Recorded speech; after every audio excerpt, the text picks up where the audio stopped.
Ito guys, gagawa kami ni Kelong na paglalagay namin sa canopy. Mahirap din pala gumawa at pagka yung wala sa hulog yung paggagawa nyo. Kaya sinisilip niya talaga maigi para pantay. Kasi pag hindi pantay yung hindi pantay yung pader, tagilid din yung paglalagay ng yero. Yun paglalagay ng bakal, canopy. Ayan. Ang hirap. Ang hirap ng kasunod. Sasabihin. At dito, ayan. Hinahasa niya yung laman ng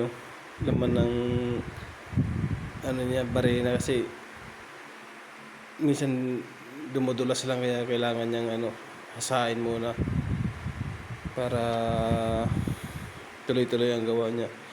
Dito, mas maganda dito kasi yung tubig. Inutusan niya pala ulit ng tubig. Kasi sausaw niya pala dyan yung dulo ng barena.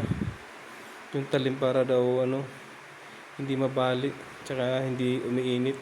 Tsaka pag gawa pala ng ganyan, dapat dandahan lang yung butas.